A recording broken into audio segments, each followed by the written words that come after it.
kenapa kemudian kok bisa muncul angka-angka itu? Apakah kemudian cara leluhur untuk menginformasikan sesuatu itu dilewatkan nilai-nilai kearifan lokal seperti itu, terus kemudian kita disuruh menggalinya, atau ada opsi perspektif lain menurut Pak Kojim? Ya, jadi yang pertama saya terangkan dulu ya, bahwa selamatan 1 hari, 3 hari, 7 hari, ya 40 hari, 100 hari, 1000 hari, dan kaulnya ya, atau pendaknya istilahnya, itu asli Jawa. Asli Jawa. Asli Jawa. Jadi wajar misalnya orang yang berpaham Islam ala Timur Tengahnya, ya itu nggak ada di dalam Islam. Ya, cuma orang itu sering tidak bisa memahami ada dan tidak dilihat dari apa. Kalau ada dan tidak dilihat dari sesuatu yang mengganggu agama, itu yang tidak boleh. Ya, kalau misalnya ya memang nggak ada yang namanya makan rawon di Arab, ya kan. Tapi kan nggak bisa kita bilang makan rawon itu bid'ah. Ya gitu. Berikutnya bertahap, yaitu manekung. Ya. Jadi manekung itu sengaja untuk menurunkan frekuensi atau vibrasi getaran otak. Jadi kita kalau melihat begini ini kan getarannya beta. Tapi ketika saya belajar sesuatu, itu kan sudah turun getarannya menjadi alfa, ya, vibrasi otak itu. Terus kalau saya lagi relaksasi, ya, masuk theta, ya kan? Masuk theta. Nah, di theta itulah banyak inspirasi. Nah, jadi di situ terus muncul. Makanya orang Barat cukup relaksasi. Nah, karena tujuannya untuk masuk theta aja. Iya, masuk theta. Nah, meditasi untuk mencapai theta atau semedi mencapai theta itu biasanya apa yang harus dilakukan supaya benar-benar sampai gitu, tidak hanya relaksasi. Theta itu relaksasi itu gini, boleh duduk tapi Anda lepaskan pikiran, jangan pokoknya seperti orang kalau ya tangan diletakkan di kursi, rebahan gitu ya, rebahan ya kan, relax lah ya. Atau boleh dengan narik napas panjang terus mengeluarkan. Jadi kita hanya fokus narik napas panjang. Jadi selama napas panjang itu kita tarik, kita sadar menarik gitu. Ya, kan kita bernapas ini sering tidak sadar kan. Benar. Ya. Kapan masuk, kapan keluar ya, itu tanpa nah, ini kita perhatikan. Terus kita lepas. Kita perhatikan, terus kita masuk, itu theta nanti. Nah, kalau sudah terbiasa di theta, sudah terbiasa. Jadi ini sebenarnya tidak lagi dalam kondisi dipaksa, tidak. Ya, tapi kalau sudah terbiasa theta, ya, terus diiringi dengan perbuatan yang tidak membuat memori, ya. Jadi misalnya gini kan, kita meditasi sampai theta, tapi di luar kita bertengkar. Itu memori kita masuk, ganggu. Waduh, aku memang bertengkar gini. Jadi nggak bisa lebih dalam lagi gitu loh ya. Jadi kalau sudah theta dibiasakan dulu, terus saya harus ngomong yang baik supaya tidak menyakiti orang. Sebab begitu kita menyakiti itu terbawa kita, ya kan. Jadi makanya itu ada orang mengatakan, ya, kalau di dalam Islam sebenarnya sholat itu hakikatnya meditasi, tetapi kan lebih difokuskan kepada halal haramnya daripada esensi perintahnya itu. Ya, perintahnya itu sholat kalau di dalam surat 20 ya ayat 14 di situ dikatakan aqimus sholat lidzikri. Jadi tegakkan sholat. Jadi tegakkan loh ya. Jadi bukan laksanakan. Ya, tegakkan. Ya, tegakkan sholat itu untuk mengingat aku. Nah, sekarang kita tanya kan, aku itu sopo? Nah, iya kan? Aku itu siapa? Ya. Kalau untuk mengingat aku terus, oh ya Allah yang Maha Kuasa lah. Kita nggak pernah melihat, nggak pernah. Bagaimana bisa mengingat nggak pernah melihat? Kan nggak pernah ketahuan. Iya dong. Jadi aku itu difokuskan kepada dirinya.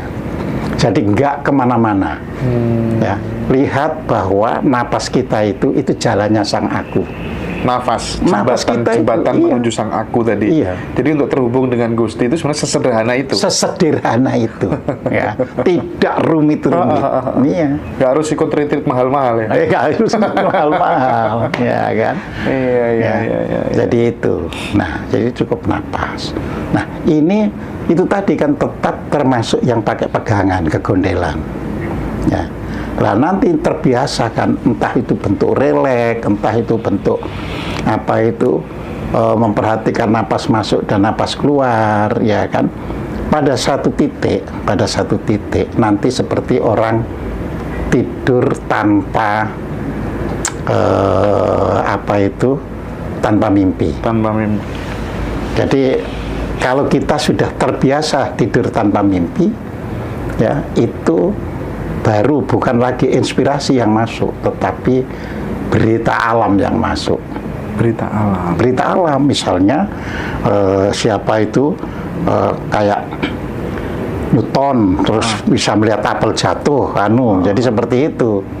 Ya kalau inspirasi kan, aku tak sengaja jatuhkan apel, nanti jadinya gimana? Perlu begitu. Tapi kalau sudah berita alam, ya orang Islam boleh menyebut itu ilham, ya. Karena kalau disebut wahyu marah-marah nanti. Marah-marah enggak, yang terima wahyu cuma nabi kan gitu. Nah, kita itu enggak urusan dengan istilah-istilahnya, ya. Ya, istilah itulah yang membuat kita sering bertengkar. Ya, kemarin itu saya sampaikan di dalam pengajian, ya sebenarnya mukjizat, karomah sama maunah itu ya exactly sama. Ya. Cuma ulama itu ingin memuliakan Nabi. Maka kalau kejadian itu pada Nabi disebutlah oleh ulama itu mukjizat. Dan itu kan. Kalau kepada Ahmad Koji lebih bawah itu karomah kan gitu kan. Terus kalau individu sekali maunah, ya itu orang menyebut. Cuma kita sering bertengkar, ya hanya berkaitan dengan istilah gitu loh, bukan esensinya.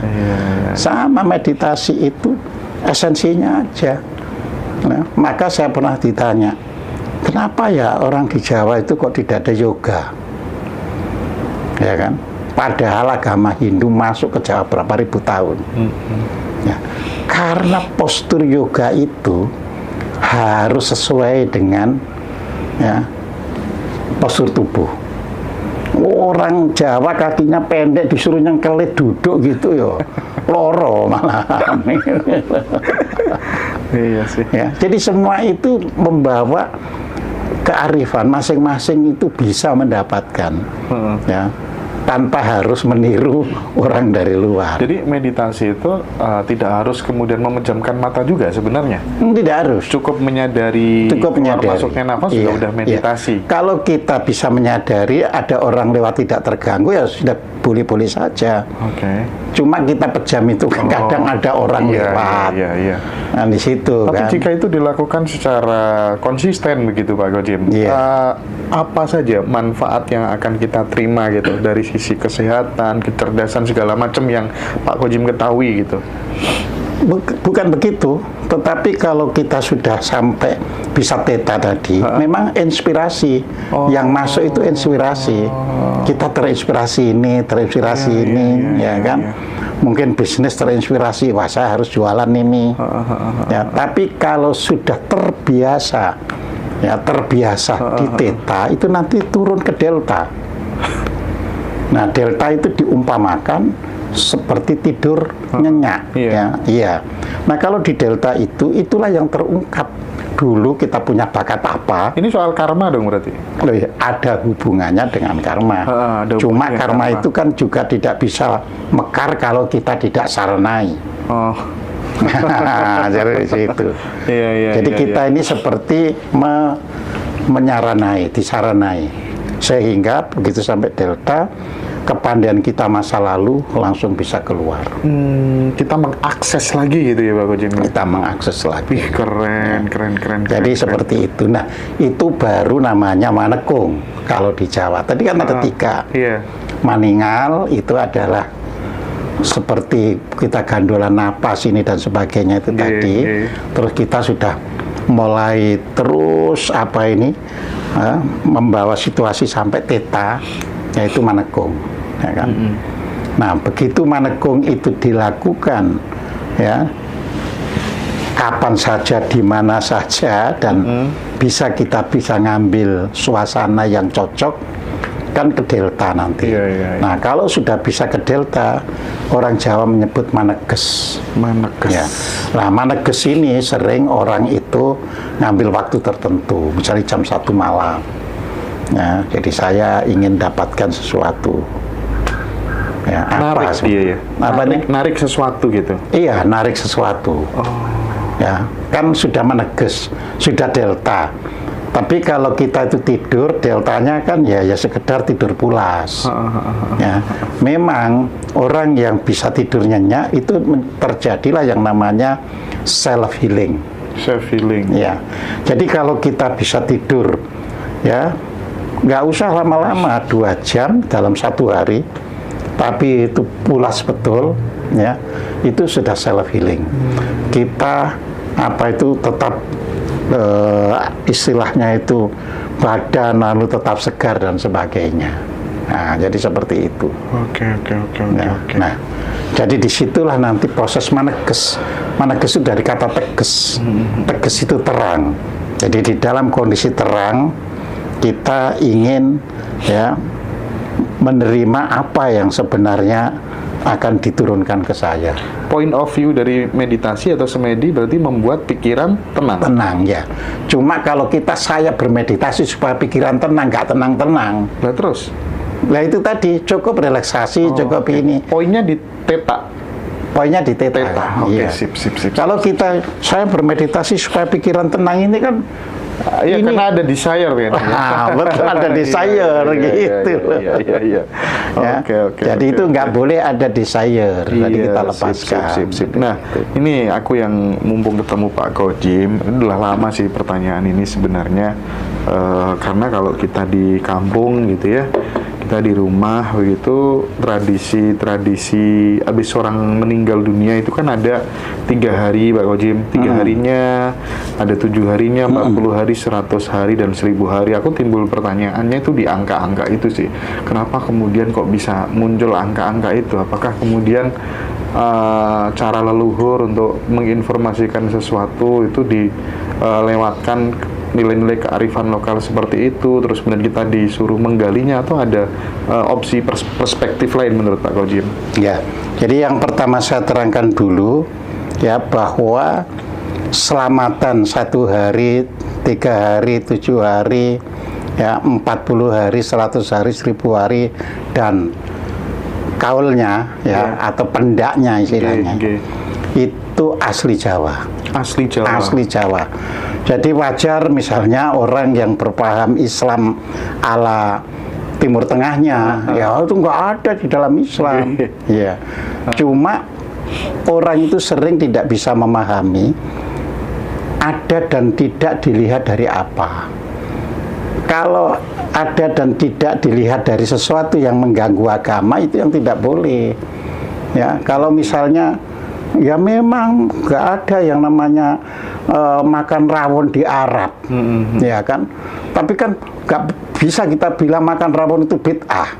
Ya gitu loh. Jadi ada dan tidak itu dilihat dari itu karena memang kondisi lokal, ya, atau sesuatu yang sifatnya itu universal. Ya. Nah, kita juga harus tahu, Mas Hendra, hakikatnya di dunia ini tidak ada yang universal. Nggak ada yang universal. Nggak ada yang universal.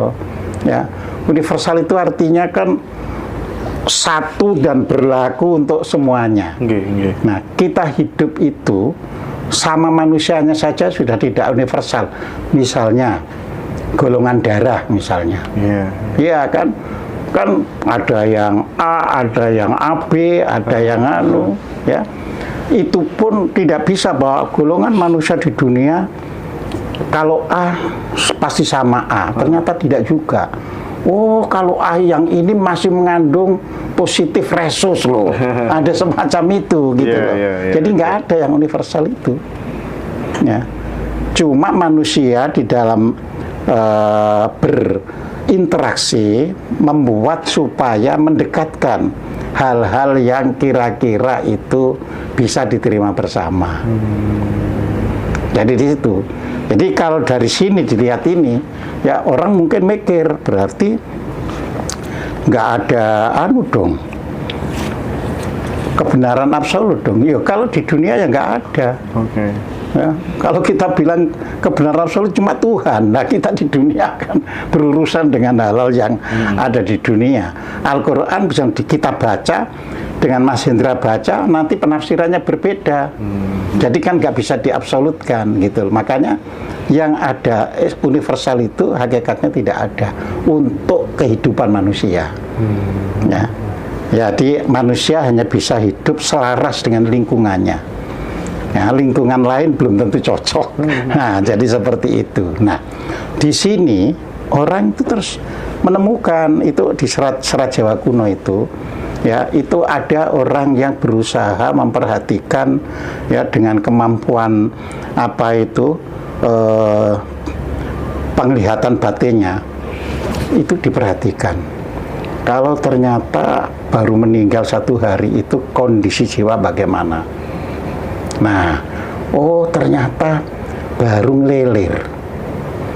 Jadi 1 hari itu jiwa itu baru sadar, loh aku mati yo ini. Nah, supaya dia tidak linglung, maka terus orang mendoakan. Nah, seperti yang lalu, kalau 1 orang berdoa, ya belum tentu diterima. Tapi kalau banyak orang berdoa, masa 1 pun nggak ada yang diterima. Ya. Nah, begitu diterima, dia sudah bisa jalan ke berikutnya. Ya, jadi itu istilahnya mau lepas dari yang di apa? Jadi alam watala. Alam watala itu sampai 3 hari. Alam watala. Iya, alam watala itu alam yang baru jiwa itu baru keluar dari tubuh. Itu dia masih bisa melihat di sekitar. Iya, masih. Nah, itu kan itu sampai 3 hari. Tapi kalau dia bingung, bisa nyantol bukan hanya 3 hari, 10 hari, tahunan, iya gitu loh.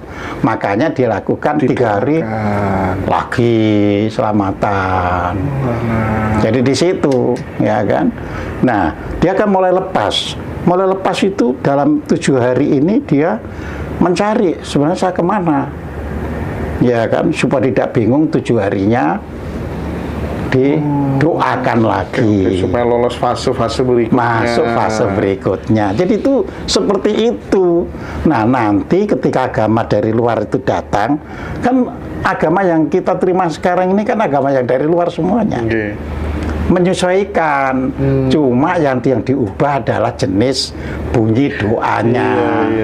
Jadi seperti itu gitu. Oke.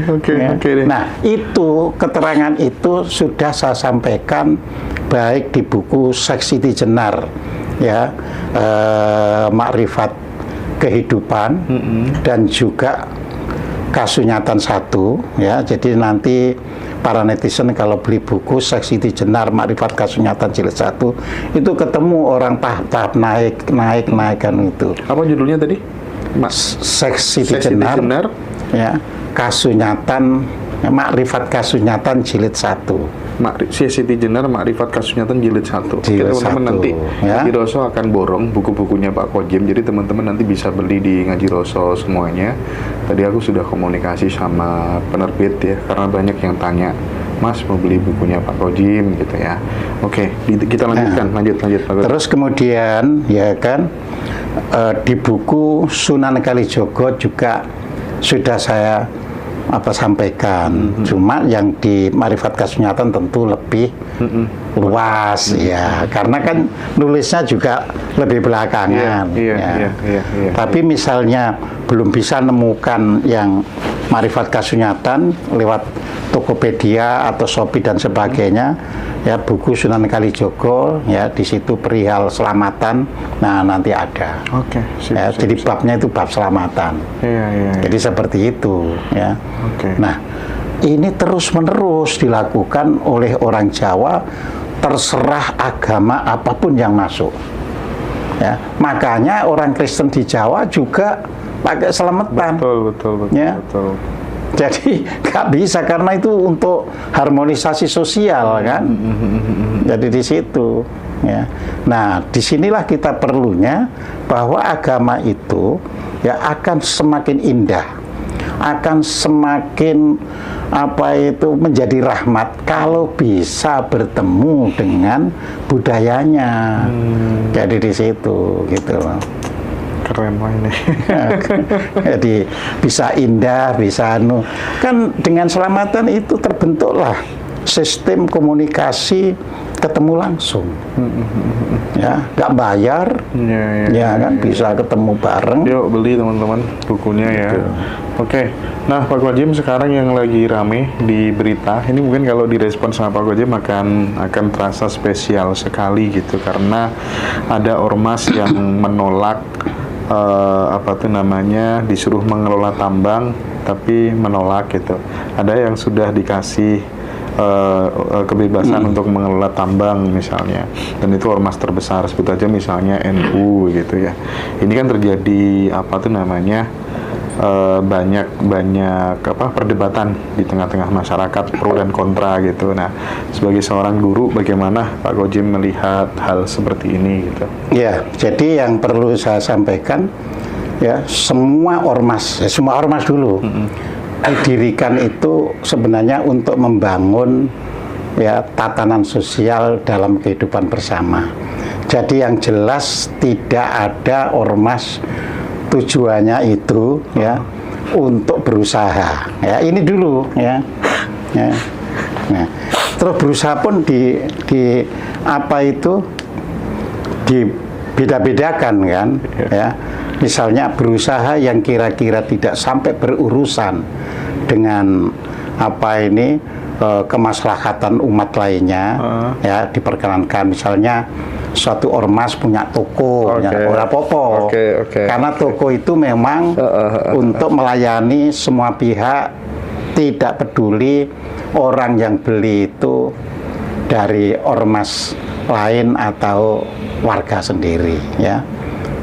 Begitu pula ada ormas yang, ya, saya ini pernah diundang ke suatu ormas yang ormas itu kalau butuh itu harus dari tokonya sendiri. Jadi dia nggak boleh pemberdayaan anggota ya. Iya, pemberdayaan anggota. Tapi tokonya dia boleh dibeli oleh siapapun. Tapi untuk warga, ya kan. Jadi itu dia punya catatan. Misalnya di Jakarta Selatan nama tokonya ini, Jakarta Utara ini, sehingga anggotanya itu harus beli di tokonya, bukan di toko lain. Sebaliknya, toko yang dikelola oleh organisasi tersebut melayani semuanya. Ya. Nah, jadi seperti itu. Nah, yang sekarang diributkan ini kan menyangkut suatu usaha, yang usaha ini berkaitan dengan lingkungan hidup. Ini jadi rame gitu loh.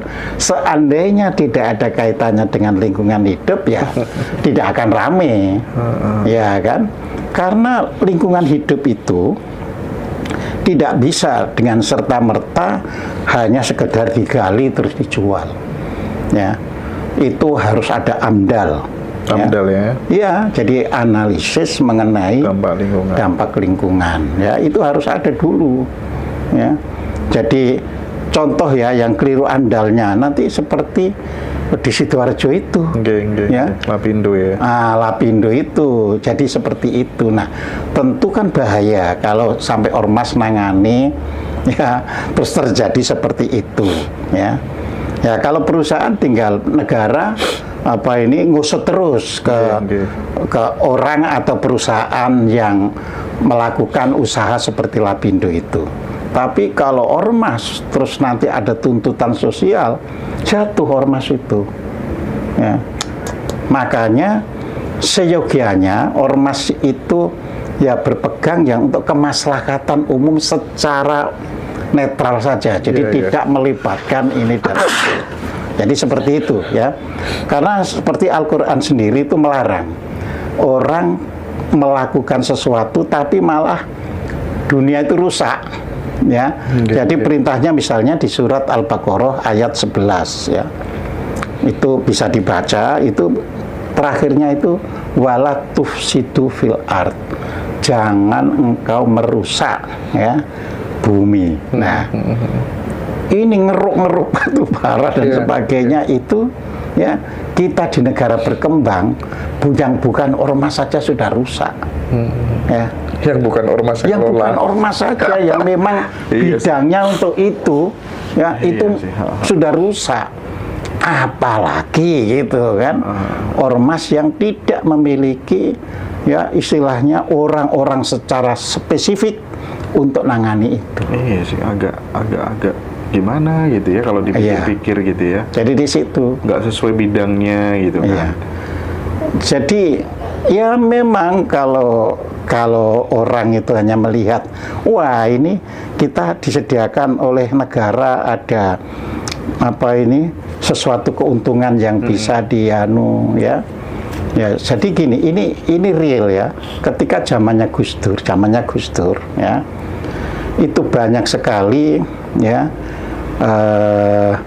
toko pasar yang dikelola oleh Nun Sewu itu oleh anggota GP Ansor, kan? Ya, masih ingat kan itu kan? Ya. Tapi setelah Gus Dur itu lengser, ya, itu kan ditinggal, akhirnya nggak ada lagi yang ya. Nah kita kan nggak ingin terjadi sesuatu keburukan yang berulang-ulang. Ya, jadi saya di sini juga menghimbau sejoganya ormas-ormas itu tetap istilahnya berpegang pada khitohnya, berpegang pada naluri untuk membangun ormasnya demi kemaslahatan bersama. Jadi itu sebab begitu mencakup hal-hal yang sifatnya itu pakai ada lingkungan dan sebagainya, politik itu masuk. Kita jangan sampai ormas itu dipolitisasi. Jadi itu. Ya.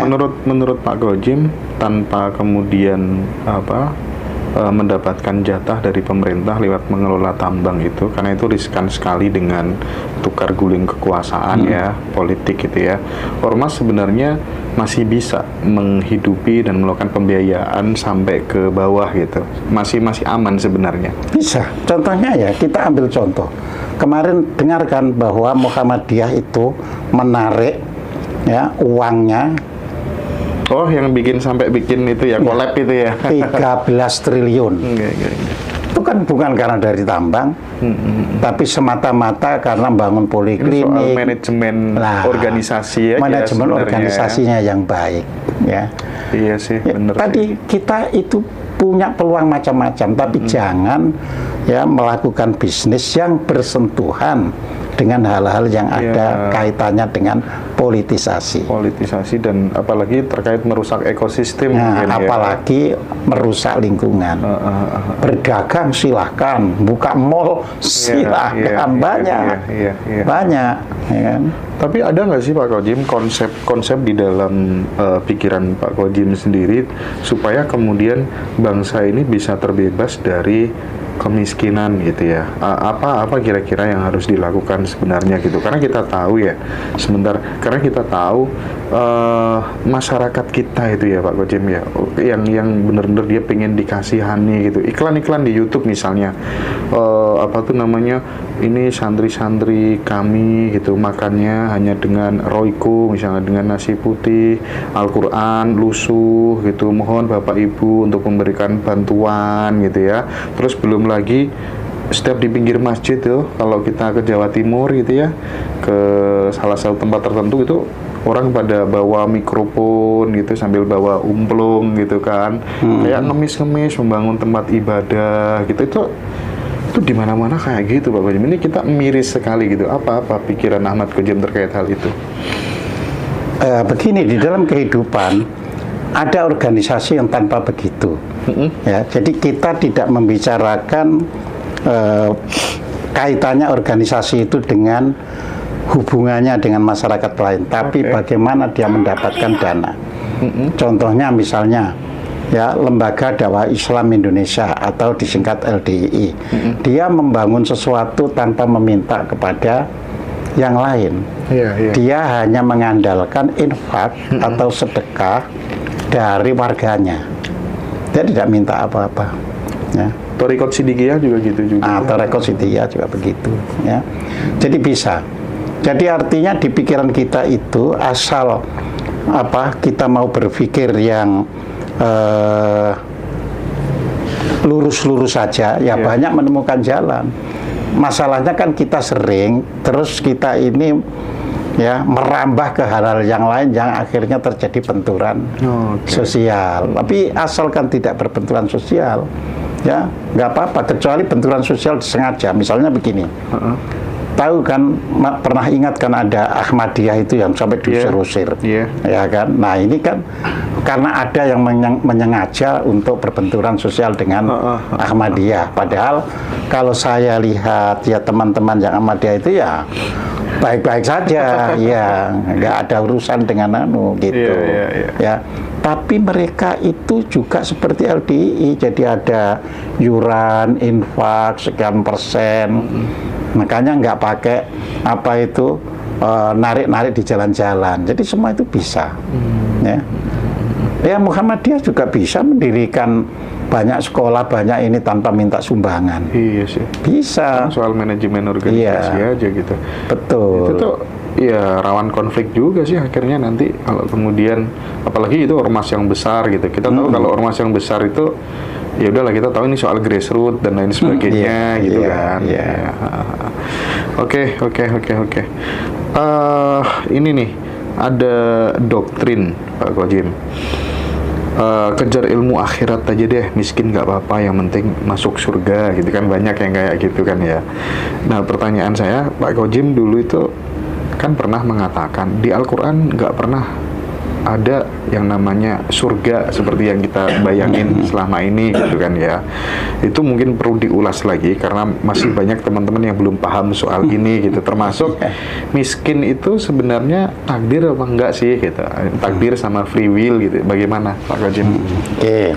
Jadi gini, kalau di Al-Qur'annya sendiri ya nggak ada kejar ilmu untuk surga, miskin di dunia, nggak ada apa-apa, itu tidak demikian ya. Itu sudah ditegaskan di dalam surat Qasas, Al-Qasas ayat 77. Ya.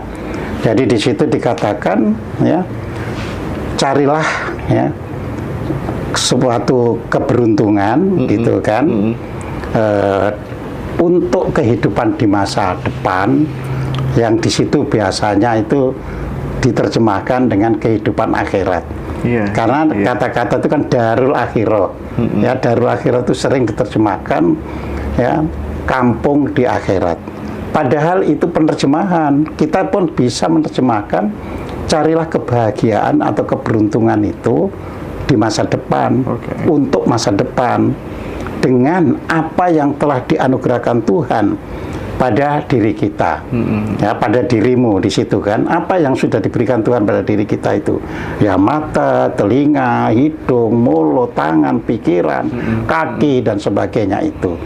Dan walatansa, jangan sekali-kali melupakan nasibmu di dunia ini.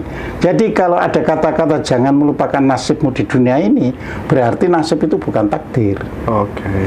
Karena di situ ada perintah jangan dilupakan nasibmu di dunia ini. Bukan takdir dong. Ya. Kalau takdir kan ya udah dilupakan ya orang popo kan gitu loh ya.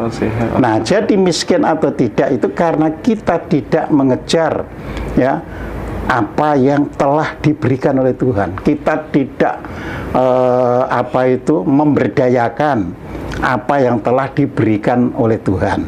Ya, makanya di dalam surat Yunus ya, surat 10 ayat 100 itu dikatakan ya, dan barang siapa yang tidak memberdayakan akalnya ya, maka petaka akan menimpanya. Nah, jadi orang supaya petaka itu ya jangan karena gunung meletus gitu kan. Jadi orang hidupnya sengsara itu ya petaka hidup. Ya, nah maka supaya tidak kena petaka, ya di ayat itu kita wajib memberdayakan akal pikiran. Nah, jadi di situ. Nah, surga itu di Al-Quran, ya kan, sudah saya katakan kan, kalau bahasa Arabnya itu jannah, itu kalau kita mau merefer ke bahasa Inggris, itu tidak diterjemahkan heaven. Heaven itu kalau diterjemahkan ke bahasa Indonesia itu surga. Tapi selalu diterjemahkan garden. Garden itu taman. Kebun yang indah. Kebun. Gitu ya. Nah, boleh kita terjemahkan gini, ya. Jadi kita akan bisa masuk, ya, taman surgawi. Jadi maksudnya kebun itu memiliki sifat seperti surga. Nah, jadi di situ. Ya. Dan di Al-Quran banyak sekali dikatakan, dan orang-orang, ya, ada orang yang di dalam surga itu, ya, di dalam taman surgawi itu berbincang, ayo kita lihat teman kita yang di neraka. Nah, bayangkan itu ada di surat 7 ayat 44. Ya. Jadi di surat 7 ayat 44 itu ada orang yang di surga itu berunding untuk menemui temannya yang di neraka. Ya, setelah sampai di neraka tanya pada temannya itu, gimana kamu dapat apa? Nah, artinya kan kalau surga itu sebagai tempat, ya kan, dan neraka sebagai tempat, oh gimana itu datang ke orang yang di neraka itu, ya? Iya sih. Ya. Iya sih. Nah, nanti di serat Centini itu ada perumpamaan begini. Ya. Ya. Jadi seorang perempuan yang namanya itu Dewi Aklimah, ya. Dewi Aklimah ini orang yang wah jujur, perbuatannya baik. Ini serat Centini loh, ya. Jadi bukan di Al-Quran, bukan di hadis, tapi serat Centini. Jadi si Aklimah ini, Nyi Aklimah ini perbuatannya baik, jujur, tidak pernah berdusta, ya. Tapi karena saking cemburunya si suami karena dia cantik, jadi dia selalu dituduh berdusta, salah gitu kan. Akhirnya dipukuli dengan cambuk besi. Ya. Nah, suatu hari si Aklimah ini diambil oleh malaikat dengan tubuhnya untuk dimasukkan ke surga suatu hari. Tapi karena dia itu sangat cinta kepada suaminya, dia malah nggak mau di surga itu nangis. Ya Tuhan, aku ini kan cinta sama suami, meskipun dia itu menyiksa saya tetap cinta kan gitu kan. Nah, akhirnya Aklimah ini, ya, minta ke Tuhan. Akhirnya Tuhan bilang kepada malaikat Jibril, bawa itu Aklimah itu untuk menemui suaminya yang sekarang ada di neraka. Karena suaminya tadi kan suka menyiksa, suka dimasukkan neraka. Itu nggak apa-apa, saya lebih baik tinggal bersama suami di neraka. Akhirnya dia masuk neraka itu, api pun lari. Jadi api neraka itu lari, bayangkan kan, sehingga dia bisa menemui suaminya. Ya. Lalu oleh Tuhan ya sudah angkat keduanya ke surga. Ya, di situ dibuat kisah oleh Centini bahwa ya orang yang mencintai orang lain dengan baik bisa mengentaskan orang yang di neraka itu masuk surga. Jadi artinya kita di dunia ini, kalau kita selalu berbuat baik sama orang, maka orang yang kita kenal buruk pun kalau kita itu mencintainya, ya bisa terangkat oleh itu. Nah, sayangnya surga yang dibayangkan oleh sebagian besar umat itu surga yang dikhayalkan. Jadi tidak mau melihat apa yang dinyatakan di Al-Quran. Ya, yang orang ketemu ya kan, terus dinyatakan di Al-Quran surga itu seluas langit dan bumi. Iya kan, kalau surga itu ruangan kan nggak ada Untuk siapa-siapa lagi? Seluas langit dan bumi, ya kan? Terus hadis misalnya bilang, ya kan, bahwa langit dan bumi tidak bisa ya menjangkauku, tetapi hati seorang yang beriman bisa mewadahiku. Berarti kan Allah yang menciptakan ini bisa bertempat tinggal di hati, ya kan? Kayak begitu. Jadi kita memang perlu kearifan-kearifan, ya kan, sehingga pikiran kita itu bisa lurus dan akhirnya kita bisa menjangkau masa depan dengan jelas. Kita tidak perlu takut, ya. Saya itu selalu pada anak-anak kecil itu, karena ada yang bilang saya ini takut masuk neraka. Kita harus beritahu, selama kamu tidak berbuat jahat, ya kan, ya tidak perlu takut masuk neraka itu, ya. Jadi selama tidak berbuat jahat, ya. Tetapi saya juga paham banyak organisasi yang mendoktrin ya anggotanya itu dengan ancaman neraka, ya. Ini kasihan. Jadi ada orang ya yang datang ke saya, ya, sulit untuk tidur. Ya, gara-gara takut neraka. Gara-gara takut neraka. Terus saya tanya, kenapa sulit tidur? Gara-gara takut neraka. Takut, Pak, begitu tidur terus mati masuk neraka. Jawab, Pak. Alah, itu ya. Iya. Jadi kita harus mendidik ya anak didik kita ke masa depan itu, selama kamu tidak melakukan keburukan, kejahatan, nggak ada neraka bagimu. Harus diajarkan begitu. Gitu. Kalau Jim, kalau di dalam Islam katanya kan telah kutiupkan ruhku gitu. Nah, ketika jasad fisik sudah tidak ada gitu ya, yang berurusan sama andai kata ini neraka itu benar-benar ada kan, tinggal roh aja. Mana mungkin api neraka bisa membakar roh kan gitu. Pertanyaan logikanya, atau bagaimana? Tentang kutiupkan ruhku itu juga barangkali ada enggak, karena di Al-Quran itu roh itu terbebas dari apapun. Jadi yang berurusan itu jiwa, nafas. Iya. Kalau roh itu bebas dari karena roh itu merupakan manifestasi ketuhanan. Jadi kutiupkan rohku ke dalamnya itu artinya aku pun hadir di dalam dirimu. Oke. Gitu. Jadi yang mempertanggungjawabkan itu jiwa. Jiwa. Jadi di situ makanya ada jiwa atau disebut nafsu itu ada kriterianya. Ada nafsu mutmainatnya, jiwanya itu sudah mutmainat. Ada nafsu amaroh, berarti jiwanya itu masih sering jadi serakah dan sebagainya. Seperti itu gitu loh. Oke deh. Nanti tambahin 1-2 pertanyaan ya, terakhir ya. Oke, siap. Aku 1 pertanyaan terakhir. Ini titipan teman-teman. Monggo.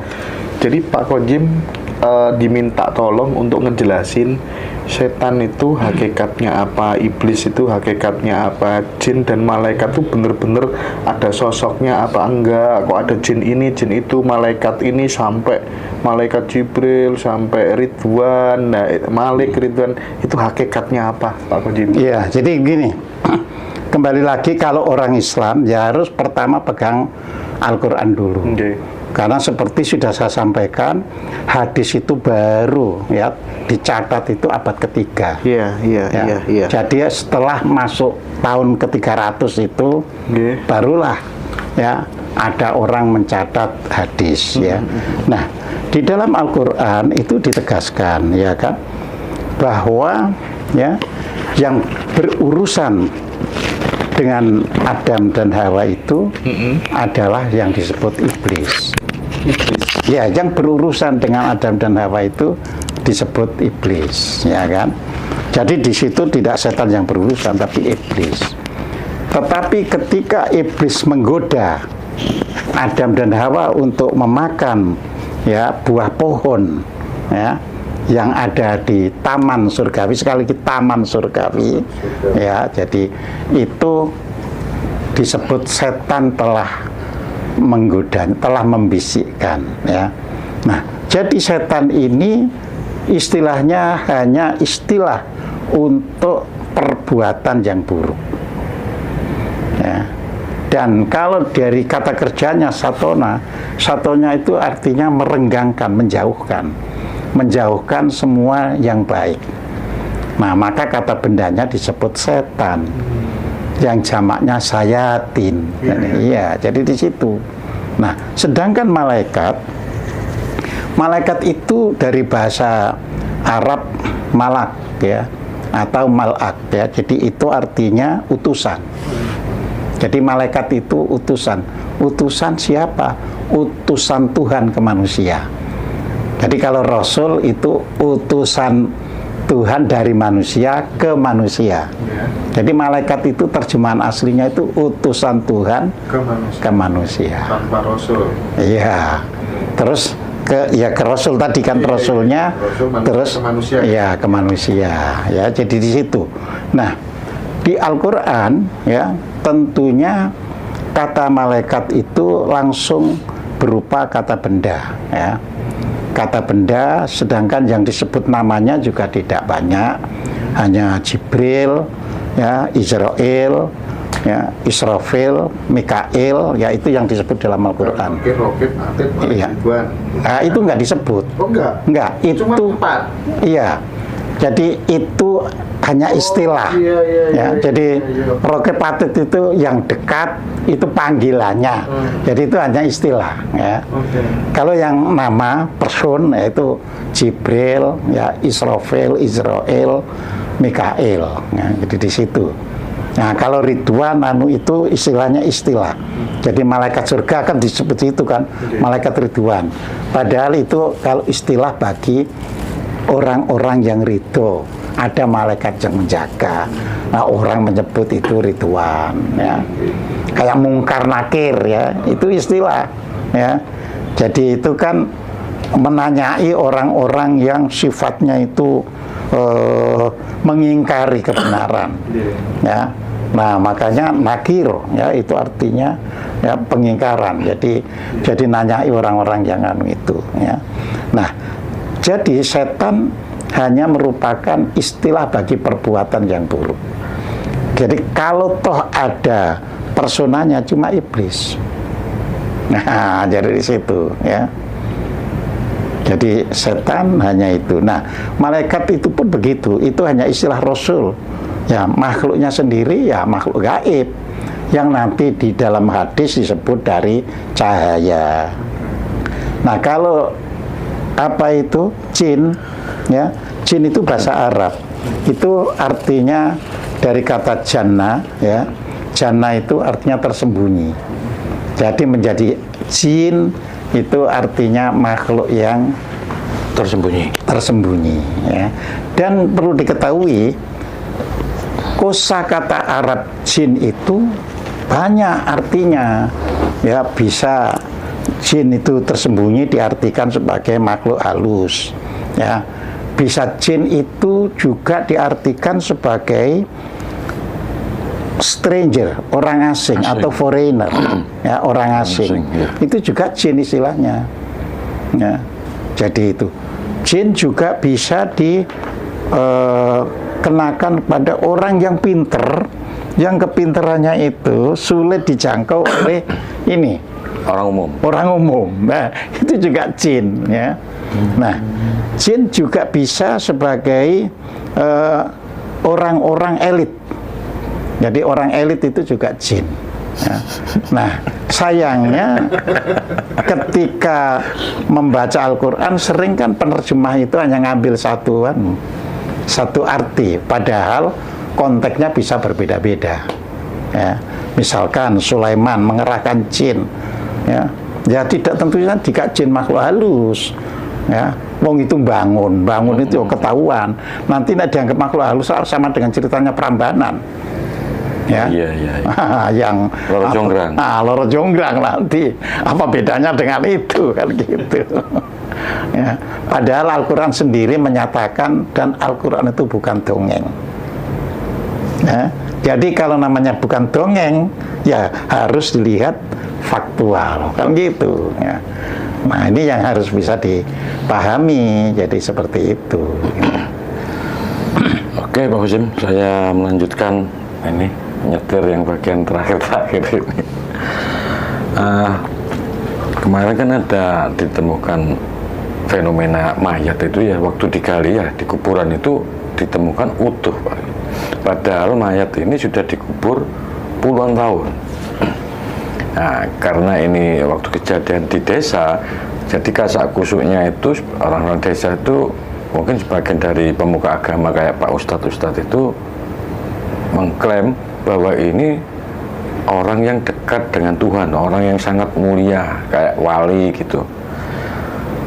Cuman tempo hari waktu bulan Ramadan itu malah dari orang Kejawen itu kan sebelahan dikubur itu, waktu digali itu utuh juga. Jadi kan akhirnya terbantahkan. Kesimpulan yang pertama tadi, saya ingin tanya kepada Pak Hocim, kira-kira itu apa yang bisa dijelaskan secara kimia atau biologi atau apa yang bisa kok dua-duanya itu bisa sama-sama utuh?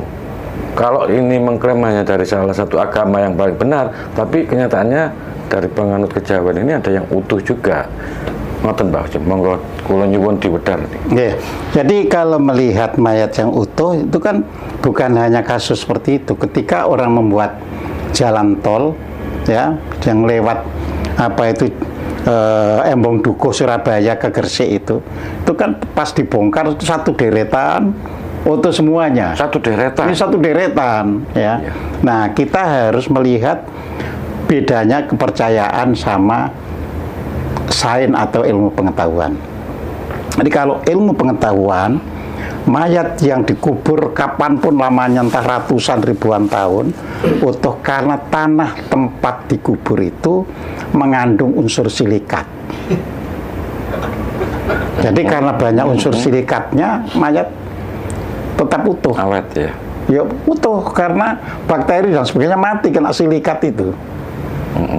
Jadi dia tidak bisa tersentuh oleh cacing atau apa, kan cacing bisa mati kena silikat itu. Nah, kita minum silikat kecil aja mati langsung. Ya, jadi di situ. Nah, kalau kepercayaan itu bisa berbeda-beda. Ya, orang Kejawen itu beda loh ya. Kalau sampai ada mayat utuh berarti nggak diterima bumi. Iya. Karena apa? Karena orang Kejawen itu percaya pada moksa. Jadi orang yang dekat dengan Tuhan itu langsung dilenyapkan badannya. Nah, jadi seperti itu. Ya. Nah, kita tentunya nggak bisa klaim benar salah di situ, ya kan? Nah, itu tadi bagi orang Kejawen, enggak itu nggak diterima bumi itu, ya sampai cacing nggak mau makan dan gitu kan. Nah, malah yang buruk, itu kakak dosa malah begitu, gitu. Iya. Ya. Cuman ini ditemukan di kuburan umum, jadi kalau mungkin ada kandungan silikat itu mungkin semuanya kan. Ini kan hanya dua saja ini. Iya, silikat itu bahkan kadang hanya satu saja. Oh gitu ya. Iya, silikat. Nggak harus satu area gitu. Enggak. Ya. Kan kita itu tahu kan ada gunung meletus, ada kapur, kadang-kadang hanya keseret ke satu tempat saja. Oke. Jadi di situ gitu. Jadi itu bukan suatu hal yang sangat istimewa, Nah, bukan. Kalau dari tinjauan ilmu pengetahuan. Nah, kalau dari tinjauan kepercayaannya itu tadi, ya, yang orang Islam menganggap dekat dengan wali, Tuhan. ya. Yang orang Kejawen. Orang Kejawen gak diterima. Gagal. Oke. Jadi seperti itu, ya. Nah, contoh misalnya utuh itu ada apa itu mayat-mayat Fir'aun karena memang sengaja dibalsem. Iya. Ya. Jadi seperti itu. Oke, Pak Hocim. Terus ini akan sering kalau lewat di jalan itu banyak menemukan para musafir nanti ya yang dalam perjalanan sering ke kuburan-kuburan, besaran-besaran. Cuman saya lihat itu mereka itu mengolah spiritual dengan laku tirakatnya itu tidak 1 hari 2 hari, bahkan berbulan-bulan, bertahun-tahun. Dan ternyata dari mereka itu punya anak dan istri. Saya ingin mencari pencerahan ini. Apakah seperti itu suatu hal yang bijaksana atau bagaimana, Mas? Kenapa kok itu laku itu kok sampai dijalani orang itu dengan meninggalkan anak istri? Tanggung jawabnya, tugasnya sebagai kepala rumah tangga gitu. Monggo, Pak. Iya, jadi gini, tiap ormas keagamaan ya atau kelompok komunitas, bukan ormas, komunitas keagamaan, ya kan, itu memang memiliki prinsip sendiri-sendiri. Ya, misalkan jamaah tabligh misalnya, ya, itu kan selalu meninggalkan anak istrinya demi untuk berdakwah. Ya, karena menurut gurunya ya atau imamnya ya, Rasul memberi contoh demi untuk syiar Islam itu perlu paling tidak 3 bulan meninggalkan anak istrinya. Nah, tentu saja reasoningnya ya reasoning dari imam itu, ya. Yang orang lain bisa menyatakan itu salah, ya. Karena loh, Anda itu punya anak, punya istri kok anu. Nah, makanya hal yang demikian itu, ya, kita tidak bisa memperdebatkan disebabkan itu ada doktrin. Nah, namanya doktrin kan ya nggak bisa di kotak-katik gitu loh, ya. Cuma kita boleh misalnya diajak diskusi, ya. Kalau saya, jadi artinya ke kita bukan ke orang lain. Kalau saya punya pedoman menjaga anak istri dengan baik, itu laku yang benar. Tapi saya tidak menyalahkan Anda. Nah, jadi begitu, ya.